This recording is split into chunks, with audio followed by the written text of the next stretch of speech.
If you're a 40-year-old male that loved Arnold, nostalgia is a hell of a drug. If you're younger, enjoy the Hunger Games.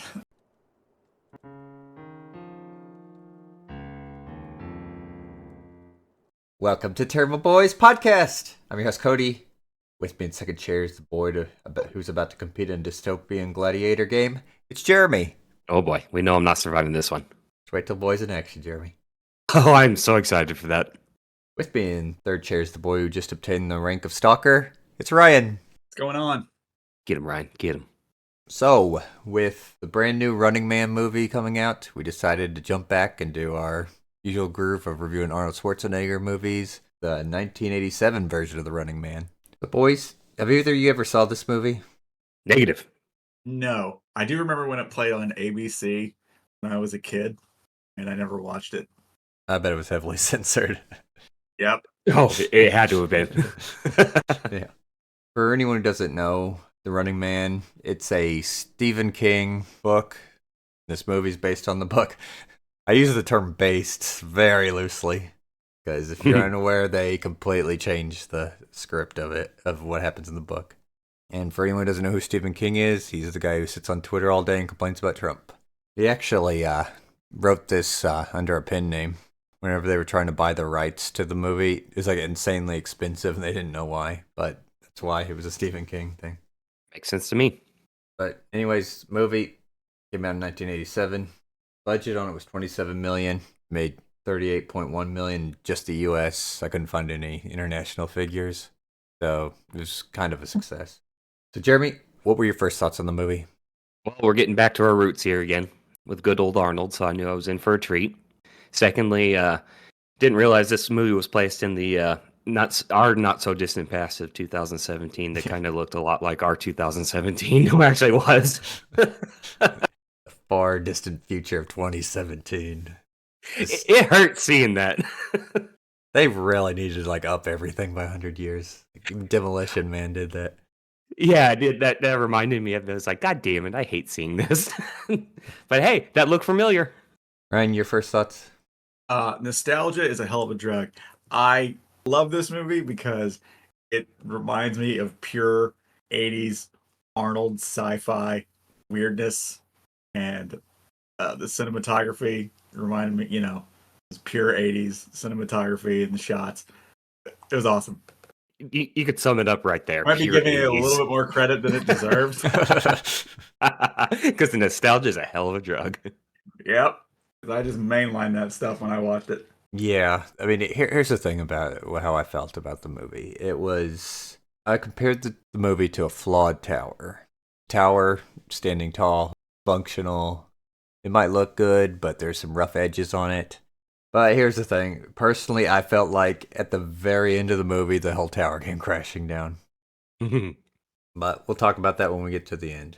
For anyone unfamiliar with the premises of the movie, we've already mentioned, stars Arnold Schwarzenegger. He plays a military guy named Ben Richards. Whenever he defies a order to murder a bunch of civilians, he's thrown to a work camp, escapes, and then is captured again, and then has to compete in a game show called The Running Man, which is basically you have to traverse underground, destroyed LA, while a bunch of gladiators chase after you. And supposedly, if you win, you get pardoned and all this, but we'll talk about that. One way to get pardoned. I saw that whole thing coming a mile away. What you gonna say? Oh, man? yeah. Yeah, they set that up quick. I'm sure the cheap green screen is they're in Honolulu, Hawaii, or whatever. Yeah, that's a suspiciously cheap green screen for even the 80s.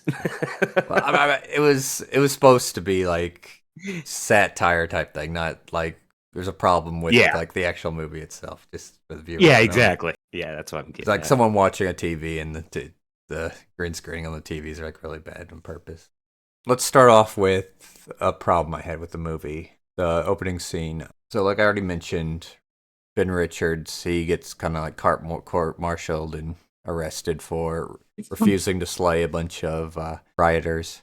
Did it bother you boys that wouldn't Richards know what he's getting into? This is the playbook of the authoritarian regime. Yeah, you'd think he'd know what he's enlisted to. I mean, This is what's going on in this world. Yeah, unfortunately, it'd be a very short movie. Very short paycheck for Arnold. Well, I mean, I think they just needed to rewrite things. I don't know. Maybe They did. No, I get what you're coming from, though. Yeah. I mean, I I had the felt the same same thought. way. Like, how is he the only one blindsided by this? Yeah. is this his first day on the job? And he's already the pilot? Just got out of flight school. We'll chalk it up to that.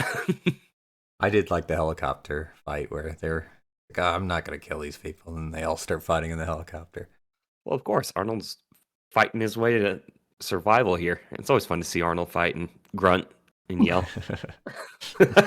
And give one-liners throughout the movie, The entire movie.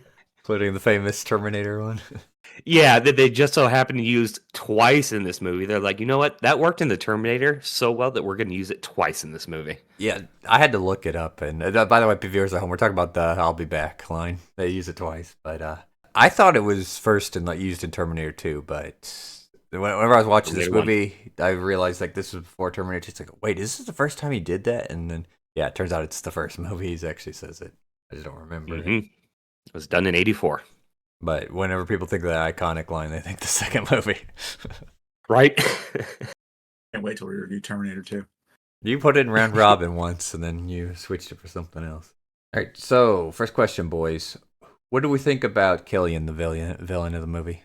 Corrupt media CEO of 2017. It's pretty par for the course. Yep, it sounds pretty par for the course and pretty accurate to real life. Ryan, your thoughts? Alien the Villain was fun-ish.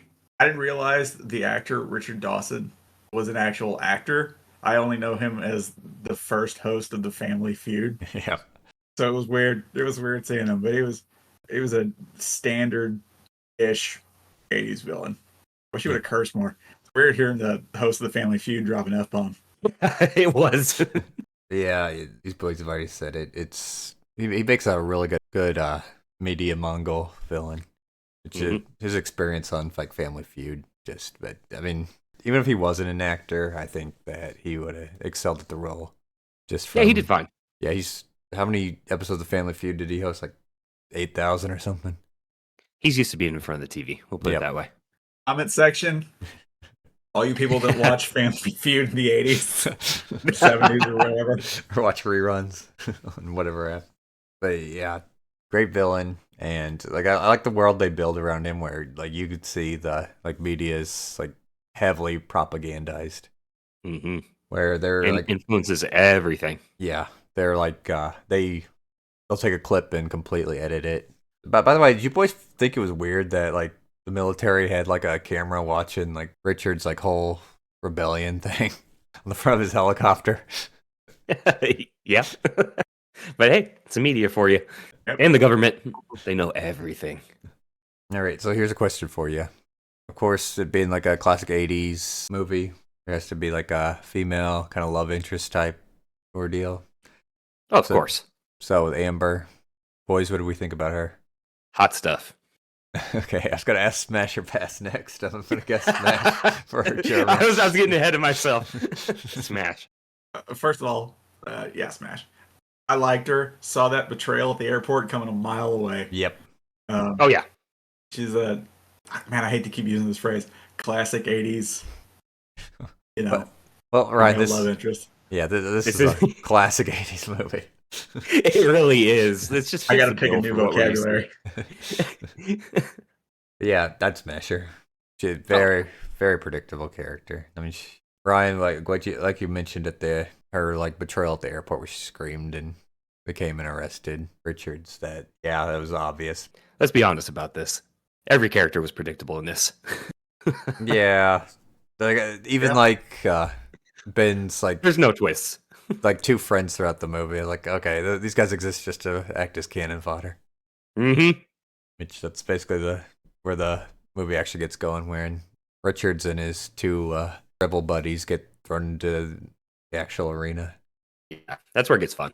So, boys, gotta ask the question. First off, who was our favorite stalker, which is the name of the gladiators in this? That's a tough one. Can we count Captain Freedom? Yeah, we can count him. I'll complain later though. Oh yeah, me too. This is if I had to spark this movie, which I'm going to do it right now. No, I enjoyed the hell out of this movie except for the ending. most part. You know what I'm going to say. Oh, trust me, I'm going to bitch about it. Trust me, I've got a whole section about. All right, Ryan, what about you? I want to say Buzzsaw, but I got to go with Odd Job. I mean, Sub-Zero. Was that Odd Job? I'm pretty sure.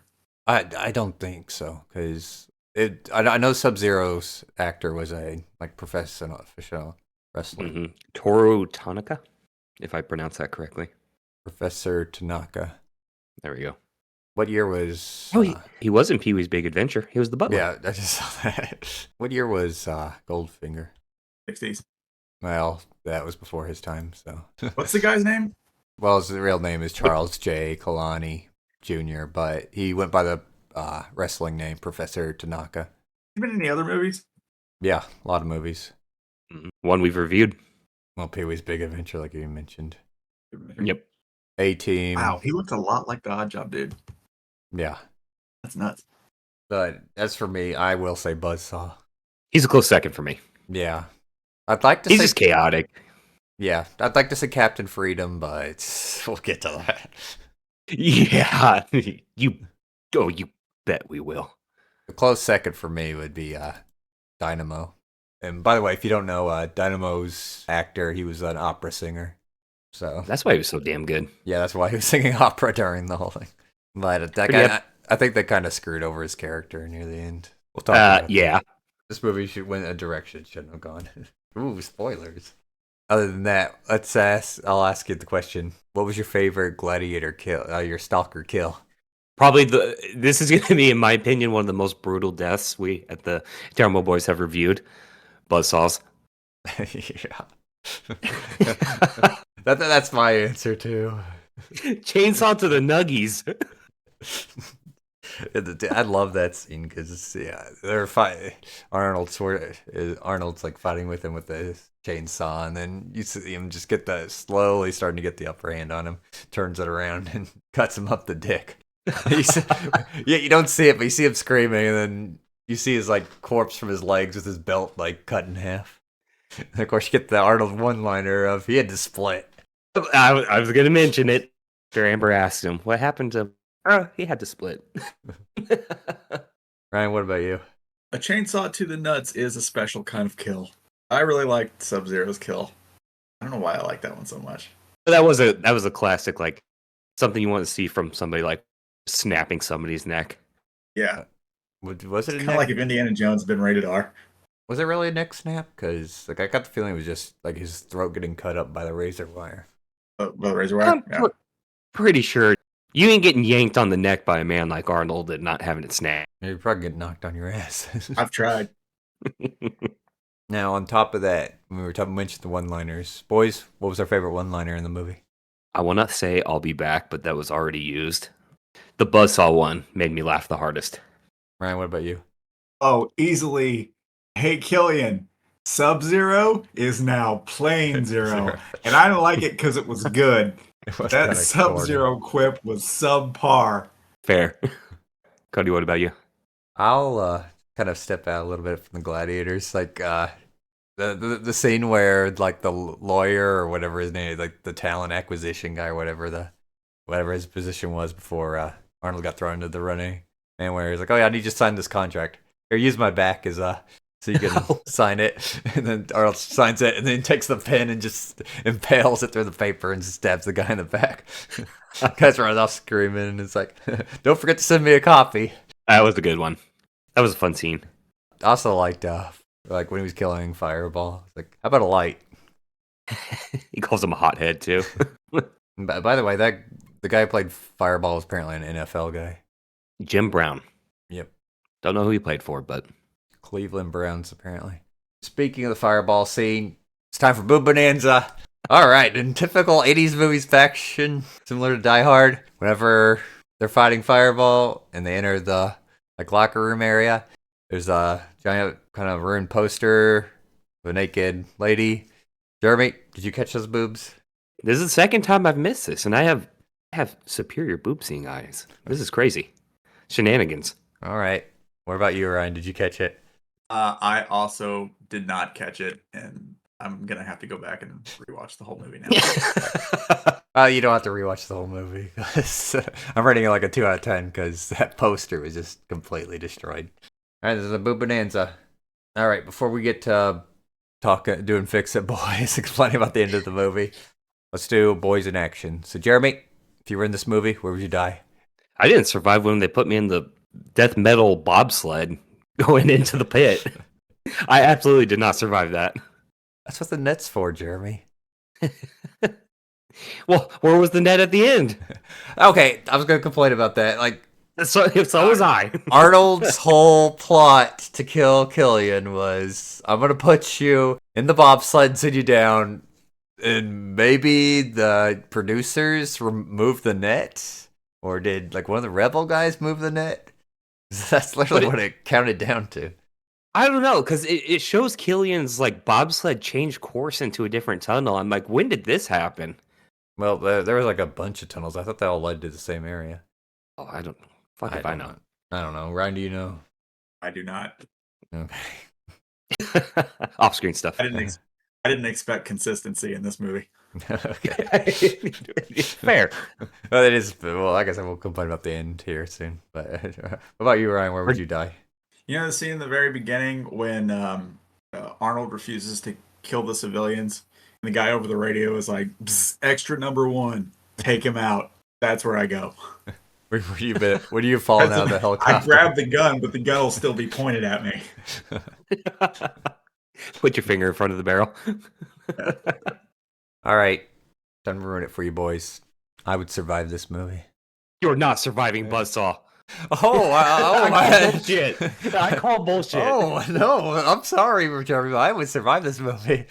Because if I was Arnold, I would rain hellfire down on those rioters. I knew it. Oh, God damn it. Somebody's been thrown into the competition. So you wouldn't have been there in the first place. Okay, fair. That was a good one. Well done, Cody. Well done. If we were going to be serious, I would have probably fallen out of the helicopter. All right. So, boys, tell me some things you didn't like about this movie besides the ending.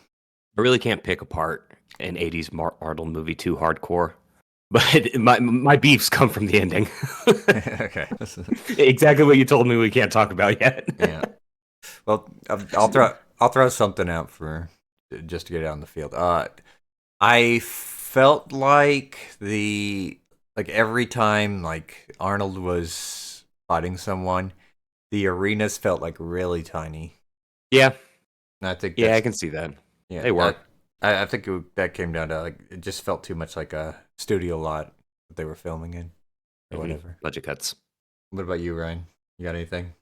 I ain't gonna lie. I didn't like seeing the host of the Family Feud burned to a crisp. I don't care that he's an actor; he'll always be that. I was gonna say something bad. That host of the Family Feud. Let's see. I also didn't like when he throws when he wraps the wire that's dragging him behind the motorcycle around the thing. The way it's shot when it does the close up on the pole he wraps it around. The motorcycles, you can clearly tell that nothing's moving. Just camera work. Yeah. All right. Yeah. So let's talk about the ending. I'll talk a little bit more too. I felt like there was like a lot of inconsistencies that they should have cleaned up in post production. Like for instance, whenever Fireball comes out, Killian's like with the studio audience is like, "Oh, don't worry, Fireball and Dynamo are still up." Is like, what? Dynamo's knocked out. Why? How is he still up? Just like small stuff like that, and like the scene where Amber's like trying to grab like the actual like video footage of what happened, Richards. That it felt like such a weird scene. Like they added it later. Mm-hmm. Okay, so it's time to complain about the ending. Mm-hmm. I'm trying to think, how am I going to do this? Because there's a lot of things that I just didn't like about the ending. First off, if you're unaware, there was a different director for this movie originally, and like after the first week of filming, he was like behind schedule and under budget, so they fired him and brought in like Paul Michael Glasser. I think that's how you pronounce his name. who did the rest of the movie. He really didn't know anything and didn't do any research on like how like a totalitarian dystopia is supposed to be. So like I don't feel like they fleshed out everything good enough. And I feel like, yeah, like whenever it comes to the end, it's like the ending is just so sudden. It's just like, okay, we gotta wrap everything up. And like everything that happens just feels completely out of place. Mhm. So first off, like after they kill Fireball, they go to another arena and then like all these trap cages get down on them and door opens like, oh, the rebellion's in there. Like that's kind of convenient, ain't it? Like the rebellion just hiding out in the Running Man arena where all these like cameras are. Mm-hmm. It's But like he hit the nail on the head with everything I would have complained about. yeah, But my like biggest beef. Where was my epic fight with Captain Freedom? hold on, that's item number one. Yeah. Okay. Number two, Captain Freedom. So Jesse Ventura plays like a character called Captain Freedom. Like throughout the movie, the movie is hyping him up as like he's gonna be like the final boss of the movie. Like he does like jazzercise like workout videotapes, and then I'll never be able to burn that out of my brain. throughout the movie, he's like in the like locker room with like all the other stalkers, and you can see him. He's like getting like visibly upset as like the stalkers are getting killed because Killian points out is like yeah, the stalkers don't normally die, which is weird. There's supposed to be like 3 previous winners, but no stalkers died. Like I don't know how that works, but we get to the end of the movie, and then in like the weirdest scene ever, like Captain Freedom comes in, like busts into like the TV room wearing like this like robot astronaut stuff. Is like, this is a mockery of the whole sport. This is ridiculous, and then removes himself from the movie. Like there's no epic fucks off. Yeah, like there's no epic fight, and then like they edit 2 stuntmen fighting to it looks like it's Arnold and Captain Freedom, but what was the point of putting him in the movie? Because like I really felt like if they were gonna go the route they did at the very end, like right before Arnold killed Killian, like instead of like the bodyguard Sven guy, like that should have like Captain Freedom should have came out and had like an epic fight with Arnold. Agreed. That's where I thought we were gonna get it. And then Sven, that guy. Jesus Christ. What was the point of him? What? He also just fucks off. He's like, steroids. It's not, And he's gone. Yeah, I think Killian made like some steroid joke and then fucked off. That's like, what was the point of his character? And, I did read that there are theories that Sven was Richard's brother, because if you remember, Amber's apartment was like Richard's brother, and then he got taken to like a re-education camp. So it might have been brainwashed and then dropped the whole thing, but there's no evidence of this in the actual movie. You know what? That's a fix-it boys right there. Well, I got another thing, Dynamo. So, what a good movie would have done would have been like whenever the big thing is Richards refuses to kill Dynamo, like when he's trapped in his like little buggy thing. So, Even though he just killed his friend. yeah, but it's like I'm not gonna kill a man that's already down or something. So, what a good movie would have done was whenever Dynamo met them in the hallway, he's like, "All right, I'm here. Let me help you. Like, go this way. Like, I'm leaving. Like, you guys aren't evil." And then fucked off. Instead, like he meets Amber in the hallway, and then he tries like struggle snuggling her, and then gets himself electrocuted and killed. So there's like no character arc with him. Nope. He's just a piece of shit that dies anyway. Yeah, and then of course after Killian dies, like what now? Like he took down like the whole media empire, but like where's this movie going? Roll the credits. Right? Yeah, what's the government gonna do now? Like, all right, roll credits. Especially after like the scene made in the TV studio where like all the guards were killing like the audience. Mm-hmm. Did I hit everything on the head? Yeah. Oh, yeah, spot on. Ryan, you got anything to add? Nope. Pretty much covers it, I think. I don't. That's where our beefs were. I don't know how this movie like they allowed the ending to happen. Like I think they just completely ran out of time. It's like, okay, we got one day to film all this. Wrap it up. That's what it felt like. None of these like nothing felt satisfying. Nope, That's not even the comeuppance. And that's what I'm talking about with, like, at the beginning where I said, like, it's a tower, flawed tower that collapses in on itself at the end. Mm-hmm. Just the ending is just so unsatisfying, and it doesn't do the things it was building up to do. And by the way, here's your little fun fact. If you're aware, the TV show American Gladiator, it was pitched as being the Running Man, except for without all the murder. Not when I pitched it, though. The murder was included. I didn't go for it. I used to watch American Gladiator at our grandparents'. Yeah, oh, yeah, I used to watch it when I was a kid. I think I watched it. I used to watch it too. Then, like a few months ago, I was watching clips of it on YouTube.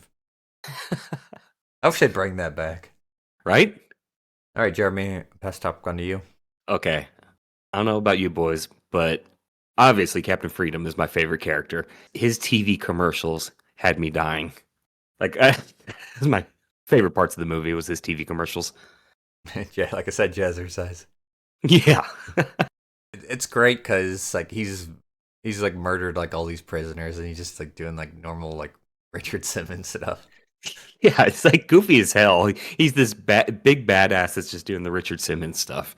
And that's what I loved. And I was hoping that would get tied in with an epic fight scene at the end, but was sorely disappointed. But that's all I got to add. All right, Ryan, pass Top Gun to you. I know, I got nothing. All right, Jeremy, final thoughts? Sorely disappointed by the end. With that being said, this is an Arnold classic, and I really, really enjoyed this movie. Definitely worth the watch. Ryan, final thoughts? If you're a 40-year-old male that loved Arnold, nostalgia is a hell of a drug. If you're younger, enjoy the Hunger Games. But yeah, we've already mentioned in this movie, like great Arnold movie, great 80s movie, just the ending, it kind of completely fell off. You'll still enjoy it if you watch it, just be ready for it to leave kind of a sour taste in your mouth at the end. All right, Here's so better than the new one. well, the new one, supposedly Stephen King likes it because it's actually related to the book. And the thing is, like, most people who don't like this movie, it's because it doesn't follow the book. Because in the book, it's basically, hey, we're releasing you into, like, the United States of America, and you got to make vlogs, like, every day. Make sure we know you're still alive. And, like, every day you're still alive, yeah, we give you money. And it's basically hiding wherever they can, and, well, people try to hunt, kill them. So, boys, let's scale this bad boy. So today we got the Stephen King scale. So, on a scale of The Shawshank Redemption, it's considered one of the best movies of all time, to The Mangler, which if you don't know is a movie about a haunted, I think it was like a washing machine. All right, sounds like something I got to watch now. Where would you rank this movie? One Arnold bicep closer to Shawshank than The Mangler, whatever the fuck that is that I now need to watch. Fair enough. Ryan, what about you? It's a Stephen King scale, so I'm going to place it 2 Arnold biceps below cocaine. Personally, I'll place it like in the middle. It'd be much higher if the ending was better, but you've already heard my complaints about the ending. Mm-hmm. All right, everyone. Thank you for listening to our episode of Tairimo Boys podcast. Don't forget to like, subscribe, leave a comment, telling us what you would do if you were thrown in the Running Man situation. Don't forget to ring the motherfucking bell. Stay tuned for more episodes.